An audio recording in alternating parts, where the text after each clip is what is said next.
Welcome to my channel. Today our topic is velocity time graph. First year physics motion and force chapter को हम लेके चल रहे थे, तो बहुत सिंपल एंड इजी वे में यहाँ पे मैं ग्राफ्स का कंसेप्ट आपको समझाऊंगा। तो ये मेरे नोट्स हैं, तो इनको आप नोट डाउन कर सकते हैं। साथ साथ इसका पीडीएफ चाहते हैं तो वो भी आपको मिल जाएगा। इसका पीडीएफ इसी वीडियो की डिस्क्रिप्शन में व्हाट्सएप ग्रुप का लिंक होगा, उसको आप ज्वाइन कर सकते हैं। मुझे मैसेज कर दीजिएगा, आपको मैं मैसेज वगैरह ये आपको व्हाट्सअप कर दूंगा। नोट्स बहुत सिंपल इजी नोट्स हैं, यूनिक डाटा है। जहाँ पे कुछ चीज़ें थोड़ी मुश्किल लग रही हैं वहाँ पे मैंने उर्दू में हिंदी में चीज़ें साथ साथ मेंशन की हुई हैं। तो यहाँ पे देख सकते हैं कि वेलोसिटी टाइम ग्राफ, हमारे पास वेलोसिटी वर्टिकल है और टाइम जो है हॉरिजॉन्टल है, तो इनके दरमियान हमने ग्राफ बनाया हुआ। ठीक है, तो ये पहली बात ये है, वेलोसिटी टाइम ग्राफ हमें एक्सेलरेशन देता है। ठीक है, ये बात आपने नोट करना है। वेलोसिटी और टाइम के बीच में जो ग्राफ होगा वो हमें एक्सेलरेशन देगा। तो फर्स्ट ग्राफ में ए में देखेंगे हमारे पास अगर वेलोसिटी कांस्टेंट होगी तो उस वक्त एक्सेलरेशन ज़ीरो होगा, कोई ग्राफ ही नहीं बनेगा। ठीक है, ये देख सकते हैं कि एक्सेलरेशन जो है ना हमारे पास वो ज़ीरो है।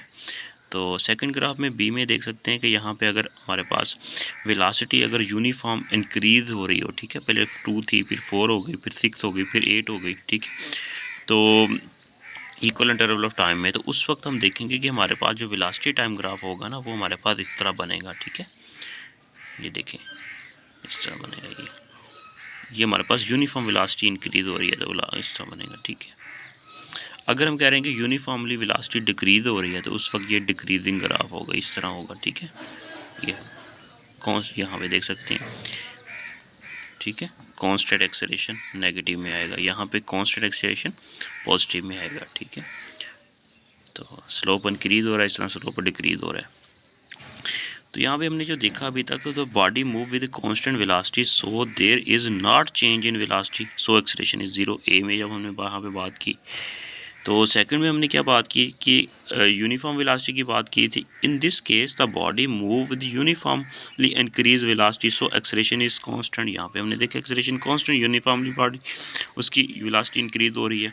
तो लेट्स सपोज कि पहले वेलोसिटी 0 थी, फिर 10, फिर 20, फिर 30, तो टाइम जो है 2, 4, 6, इसको मतलब इक्वल इंटरवल ऑफ टाइम में इक्वल वेलोसिटी चेंज हो रही है। तो इट मीन्स कि उसकी जो वेलोसिटी होगी वो यहाँ पे एक्सेलरेशन कांस्टेंट होगा पॉजिटिव में। सी में फिर हमने ये देखा कि in this case the body uniformly decreasing velocity. ठीक है, उस वक्त first 30 minute the decrease with equal interval of time and become the zero. ठीक है, so a value constant but in negative because velocity uniformly decrease। ठीक है, यहाँ पे देख रहे हैं कि पहले हमने देखा कि 30 थी, उसके बाद 30 वेलोसिटी थी, उसके बाद यूनिफॉर्मली डिक्रीज होने लग गई। ठीक है, तो उस वक्त उसका एक्सेलरेशन जो होगा वो नेगेटिव में होगा। ठीक है, ये इसका ग्राफ बनेगा। तो फर्दर देख लेते हैं यहाँ पे स्लोप किस तरह निकालते हैं। स्लोप निकालते हैं हमारे पास राइज ओवर रन। ये बेसिकली हमारे पास क्या होगा, राइज ओवर रन। तो ये हमारे पास ग्रोथ स्लोप इस तरह निकालते हैं तो हमारे पास एक्सेलरेशन आ जाता है। ठीक है, इसका अगर हम स्लोप लेंगे हमारे पास क्या आ जाएगा, वर्टिकल ओवर हमारे पास हॉरिजॉन्टल। तो ये आ जाएगा vertical del Y over del X, तो del V over del T, क्योंकि वर्टिकल हमने वी लिया हुआ है और हॉरिजॉन्टल हमने टाइम लिया हुआ है, तो इसके अकॉर्डिंग यहाँ पे हम स्लोप निकाल लेंगे del V over del T. ठीक है, तो स्लोप हमें एक्सेलरेशन देगा del V over del T, this is the acceleration. ठीक है, हम कहते हैं कि rate of change of velocity is called acceleration, यही हमने इसकी डेफिनेशन पढ़ी थी। सेकंड देख लेते हैं यहाँ पे हमारे पास नेक्स्ट एक्सेलरेशन। हमने कहा कि अगर वेलोसिटी इस एक ए में हमने देखा कि एक्सेलरेशन कितना होगा, अब हमने कहा कि वेलोसिटी तो कांस्टेंट है, तो इसी के अंदर जब वेलोसिटी की वैल्यू 0 पुट करेंगे तो हमारे पास एक्सेलरेशन 0 आ जाएगा ए केस में। बी केस की बात कर लेते हैं, तो हमने कहा कि पहले वेलोसिटी उसकी क्या है, उसकी हमने कहा कि वेलोसिटी उसकी 30 है। ठीक है, उसके बाद यूनिफॉर्मली 30 ही है इक्वल इंटरवल ऑफ टाइम में। ठीक है, तो उस वक्त हमारे पास क्या होगा, पॉजिटिव आएगा। ठीक है, तो यहाँ पे देख सकते हैं 30 minus 0 is divided by 2, equal interval of time की बात की थी यहाँ पे हमने। ठीक है, देन फिर इसके बाद वैल्यू पुट करेंगे 15 मीटर पर सेकंड, उसका एक्सेलरेशन पर सेकंड स्क्वायर एक्सेलरेशन आ जाएगा। सी केस की हमने सी ग्राफ की बात की थी, इसको समझ लेते हैं साथ साथ बहुत ईजी वे में। यहाँ पे हमने फार्मूला उसी तरह यूज़ करेंगे, final minus initial. Del V का मतलब है change in velocity divided by time, तो चेंज को हम del F V F minus V I divided by del T लिखेंगे। तो फाइनल वेलोसिटी कितनी है, ठीक है, फाइनल तो हमें पता है कि 0 है, यहाँ पे 0 है फाइनल वेलोसिटी। ठीक है, तो फिर हम करेंगे फाइनल माइनस 30 करेंगे, फाइनल माइनस 30 करेंगे, यहाँ पे 0 हो गया, 30 करेंगे तो हमारे पास आ जाएगा यहाँ पे -15 मीटर पर second. This is the declaration या रिटार्डेशन कहते हैं। ये हमारे पास पॉजिटिव में एक्सेलरेशन की वैल्यू आएगी। फर्दर ग्राफ्स को देख लेते हैं। हमारे पास यहाँ पे देखें राइज इंक्रीज़, ठीक है। जब राइज इंक्रीज़ हो रहा है, जैसे ऊपर की तरफ ये इस तरह इंक्रीज़ हो रहा है, राइजिंग कर रहा है, ठीक है, ग्राफ, तो उस वक्त होगा पॉजिटिव एक्सेलरेशन होगा, ठीक है। जब राइज डिक्रीज़ हो रहा होगा तो उस वक्त एक्सेलरेशन जो होता है वो नेगेटिव में आता है, ठीक है। ये आपने बात याद रखनी चाहिए, पॉइंट बनाए हुए हैं साथ साथ। वी इंक्रीज़, ठीक है, स्लोप इंक्रीज़, ठीक है। यहाँ पे वी इंक्रीज़, स्लोप डिक्रीज़ हो जाएगा, यहाँ पे नेगेटिव में वी डिक्रीज़ होगा यहाँ। नेक्स्ट देख लेते हैं हमारे पास how find the distance from velocity and time graph, ठीक है। वेलोसिटी टाइम ग्राफ से हम डिस्टेंस किस तरह निकालेंगे, ठीक है। इसी को फाइंड कर लेते हैं यहाँ पे। इफ़ अ बॉडी, ए की बात करते हैं, if a body move which constant velocity, ठीक है, जैसे कि हमने ग्राफ में देखा, find its distance cover so shape of the graph is rectangular, ठीक है। अब अगर शेप उसकी रेक्टेंगुलर है, ठीक है, तो उसका हम निकालने हैं हमने, क्योंकि एक केस में हमने देखा था कि यहाँ पे देखा रेक्टेंगुलर आ रहा है उसका, ठीक है, ये टाइम के एक्सिस में यहाँ पे आ जाएगा ये। अब इसकी शेप क्या बन रही है, अगर बॉडी कांस्टेंट वेलोसिटी से मूव कर रही है या रेस्ट में है तो इसकी रेक्टेंगुलर शेप बन रही है वेलोसिटी और टाइम की। तो ये हमें रेक्टेंगुलर का फिर यहाँ पे फार्मूला यूज़ करेंगे, एरिया इज इक्वल टू, ये हमारे पास होता है विड्थ मल्टीप्लाई बाय हाइट। तो एरिया हमारे पास ए से, विड्थ हमारे पास टाइम है और हाइट हमारे पास वेलोसिटी है। तो ये हमारे पास a is equal to we T, तो इसको हम s is equal to we t formula इसीलिए यूज़ करते हैं, ठीक है। ये आपने बहुत कॉमनली पढ़ा होगा फार्मूला, तो that's why we use this formula S is equal to we T. तो एस हमारे पास डिस्टेंस है, वी वेलोसिटी स्पीड है, तो ये हमारे पास टी टाइम है। तो इफ़ द वेलोसिटी या इसको स्पीड कह सकते हैं, if the velocity constant get the rectangular so the find the S is equal to we T, ठीक है। अगर वेलोसिटी कांस्टेंट होगी तो इस फार्मूले को हम अप्लाई करते हैं, ठीक है, न्यूमेरिकल्स को सॉल्व करते हुए। अगर हम कहते हैं कि हमारा एरिया ट्राइंगल बन रहा है, ठीक है, बी फिगर में देखें यहाँ पे हमारा एरिया जो यूनिफॉर्म वेलोसिटी के साथ बॉडी मूव कर रही है तो एरिया ट्राइंगल बन रहा है, ठीक है। तो इस केस में देखें तो उस वक्त हमारे पास फार्मूला कैसे बनेगा, ट्राइंगल का फार्मूला एरिया निकालते हैं। तो एरिया ऑफ ट्राइंगल किस ना फार्मूला होता है 1/2 बेस मल्टीप्लाई हाइट होता है, ठीक है। 1/2 बेस हमारे पास टाइम है और हाइट हमारे पास वी है, तो इसके अकॉर्डिंग यहाँ पे जब हम वैल्यूज पुट करेंगे 1/2 वी टी, ये हमारे पास रेक्टेंगुलर एरिया होगा, तो इस फार्मूले से हम उसका निकाल सकते हैं, ठीक है, डिस्टेंस निकाल सकते हैं basically. When the body move uniformly increase velocity then get the area of triangle which give the value of the distance, ठीक है, ये हमें डिस्टेंस हमें देगा, ठीक है। फर्दर देख लेते हैं slope of velocity time graph क्या देता है, एक्सेलरेशन देता है। ये बात नोट करने की है, ठीक है, जैसे कि हमने स्टार्ट में भी बताया था। एमसीक्यू यहाँ से आ जाते हैं, area under the velocity time graph indicate the acceleration, area under the velocity time graph indicate acceleration, ठीक है। यहाँ पे area of the acceleration time graph indicate the change in velocity, ठीक है, ये बहुत इंपॉर्टेंट एमसीक्यूज हैं, ठीक है। Area under the velocity time graph हमें क्या देता है, एक्सेलरेशन देता है। Area of the acceleration time graph जो हमें देता है वो देता है हमारे पास वेलोसिटी चेंज, वेलोसिटी के अंदर कितना चेंज आया। फर्दर एमसीक्यूज आते हैं, slope of velocity time graph give the acceleration, acceleration देता है। इसी तरह velocity time graph parallel to the time, acceleration क्या होगा, ज़ीरो होगा, क्योंकि वहाँ पे वेलोसिटी के अंदर चेंज नहीं आ रहा, कांस्टेंट है, where because velocity is constant. Further देखते हैं, ये जो सारी हमने ऊपर डिस्कशन की है, ठीक है, तो हम कहते हैं कि जब वेलोसिटी टाइम एक्सिस के साथ हम कहते हैं कि पॉजिटिव की तरफ होती है, ठीक है, वेलोसिटी टाइम एक्सिस के साथ पॉजिटिव की तरफ होती है, मतलब ये देखें इस तरफ होती है, ये होती है, ठीक है। तो अब हम क्या करेंगे, रेफरेंस तब्दील कर देंगे, तो वेलोसिटी टाइम एक्सिस के नेगेटिव साइड की तरफ बनते गया, ठीक है। इसी चीज़ को समझते हैं, यहाँ पे देख सकते हैं।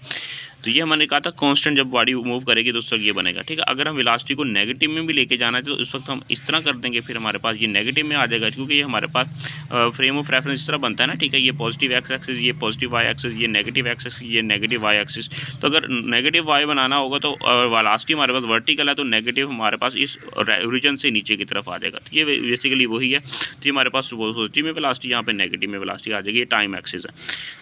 अब यहाँ पे देखते हैं, इसका मतलब है कि डायरेक्शन को रिवर्स कर रहा है, ये डायरेक्शन वेलोसिटी की डायरेक्शन रिवर्स हो रही है, नेगेटिव में आ रही है, ठीक है।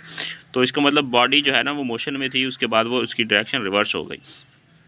इसी चीज़ को यहाँ पे एक लीनियर यहाँ पे ग्राफ समझते हैं, बहुत सिंपल यहाँ पे मैंने समझाया हुआ है। यहाँ पे देखेंगे पॉइंट बॉडी पॉइंट ए पे है, ठीक है, यहाँ पे इस पॉइंट पे है, उसके बाद बॉडी इस तरफ जाएगी, उसके बाद वापस आएगी, उसके बाद इस तरफ जाएगी, ठीक है।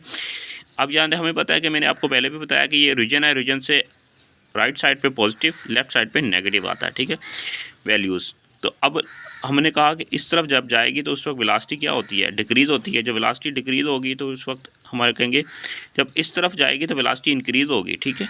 और जब मतलब कह सकते हैं कि जब हमारी बॉडी रीजन से इस तरफ राइट साइड पे जाएगी तो वेलोसिटी इंक्रीज़ होती है, जब राइट से लेफ़्ट की तरफ आएगी तो उस वक्त डिक्रीज़ होगी वेलोसिटी, ठीक है। इसी तरह जब रीजन से इस तरफ जाएगी बॉडी तो उस वक्त हमारे पास लेफ़्ट की तरफ, रीजन से लेफ़्ट की तरफ जाएगी तो वेलोसिटी इंक्रीज़ हो रही है, जब लेफ़्ट से रीजन की तरफ आएगी वेलोसिटी डिक्रीज़ हो रही है। ये बातें आपको समझ आ गई तो आगे बातें भी समझ आ जाएंगी, बहुत ईजी है यहाँ पे, ठीक है। इस हिस्से को ऊपर डिस्कस किया, मतलब इसी चीज़ को हमने फिर ऊपर डिस्कस किया है, ठीक है। करते हैं अभी आगे भी देखते हैं। अब हम देखते हैं कि रेफरेंस बॉडी जो है ना, वो पॉइंट जो है ना हमारे पास एक्स एक्सिस के कि अब वह बात की है, ठीक है। हमने कहा कि एक्स एक्सिस से हमने ऊपर बात की है, ये हमारे पास था, इससे ऊपर अब नीचे वाली बात हमने यहाँ पे करनी है, ठीक है। तो लेफ़्ट साइड को मूव करके इस तरह हम वेलोसिटी की नेगेटिव में चली जाएगी और वेलोसिटी के टाइम के नीचे आ जाएगा, ये वाला टाइम नीचे आ जाएगा, इस टाइम के नीचे आ जाएगा वेलोसिटी नेगेटिव में। इसी चीज़ को देखते हैं ग्राफ से, बहुत सिंपल यहाँ पर चीज़ें हैं। तो यहाँ पर देखें कि ये मोशन होती है क्योंकि बॉडी कभी ऊपर जाती है, फिर कभी नीचे आती है, और कभी लेफ़्ट जाती है और कभी राइट जाती है, ठीक है। फॉर एग्जाम्पल एक बॉल को आपने ऊपर की तरफ थ्रो किया है, सपोज कर लेते हैं कि हमारे पास एक बॉल है, ठीक है। आपने उस बॉल को ऊपर की तरफ थ्रो किया है, ठीक है, ऊपर जाएगी फिर वो नीचे आएगी। अब ऊपर जाने वाला केस और नीचे जाने वाला केस, इसी चीज़ को हमने यहाँ पे समझाया हुआ है, ठीक है। इसी तरह बॉडी, अगर कोई बॉडी लेफ्ट जाएगी फिर राइट की तरफ जाएगी तो मीन कि उस चीज़ को भी हम समझते हैं, तो उसके लिए ग्राफ किस तरह का होगा उसी चीज़ को यहाँ पे सिंपल वे में लेके चल रहे हैं, ठीक है। तो फ्री फॉल ऑब्जेक्ट, अगर कोई बॉडी फ्रीली फॉल नीचे की तरफ गिर रहा है तो उस वक्त हमारे पास क्या होगा कि यहाँ पे देख सकते हैं, ये देखें बॉडी ऊपर की तरफ जा रही है, उसका ग्राफ ये बनेगा, ठीक है। उसके बाद फिर नीचे की तरफ आ रही है, उसका नेगेटिव में ग्राफ आ जाएगा। यहाँ पे देखें पॉजिटिव साइड इनिशियल बॉडी यहाँ पे वेलोसिटी जो मैक्सिमम है, then decrease at the highest velocity, and then negative side velocity increase when going downward, ठीक हो गया। तो यहाँ पे देख सकते हैं हमारे पास ये भी उसी तरह हमने यहाँ पे नेगेटिव में वेलोसिटी की हुई है। ये देखें ये रेफरेंस एक्सिस है हमारे पास, और इसके बाद इस तरफ भी वेलोसिटी जा सकती है, ठीक है, और इस तरफ भी आ सकती है। इन्हीं पॉइंट्स ए 1 2 3 को, इसको आगे फर्दर हम चीज़ों को डिस्कस कर लेते हैं। यहाँ पे देखेंगे नंबर 1 में क्या है, एक्सेलरेशन इज़ 0 है। यहाँ पे देखें एक्सेलरेशन 0 है, ठीक है। पॉइंट ए में हमारा एक्सेलरेशन जो है ना वो 0 है। उसके बाद क्यों, वजह क्या है, because the velocity is constant. यहाँ पे देखें वेलोसिटी कांस्टेंट है। Number 2 velocity increase or negative side, ये जो है वो नेगेटिव, एक्सेलरेशन नेगेटिव है, ठीक है। यहाँ पे देखें कि हमारे पास अपोजिट डायरेक्शन में जाएगी तो एक्सेलरेशन जो होगा वो नेगेटिव होगा। फर्दर देख लेते हैं यहाँ पे एक्सेलरेशन नेगेटिव भी, यहाँ पे नंबर 2 के केस में इसको चीज़ को डिस्कस कर लेते हैं। Acceleration final velocity minus initial velocity divide by time, तो -30 - 0 डिवाइड बाय 4 तो इज इक्वल टू हमारे पास आ जाएगा -30 डिवाइड बाय 4 मीटर पर सेकंड स्क्वायर। थर्ड केस में यहाँ पे देख लेते हैं, यहाँ पे हमारे पास अब इस डायरेक्शन में स्लोप जा रहा है, डिक्रीज हो रहा है, तो यहाँ पे देख लेते हैं कि velocity decreasing on the negative side, acceleration will be the positive, acceleration will be positive. तो a is equal to final velocity minus initial velocity divided by time, तो यहाँ पे वैल्यूज़ को सब्स्टिट्यूट करेंगे तो हमारे पास आ जाएगा 25 डिवाइडेड बाय 4 मीटर पर सेकंड स्क्वायर।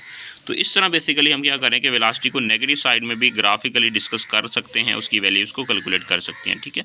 ग्राफ को समझ सकते हैं। यहाँ पे अगर वीडियो को समझ नहीं आ रही तो कमेंट सेक्शन में कमेंट करेंगे, आपको मज़ीद अच्छी तरह मज़ीद क्लियर कर दूँगा।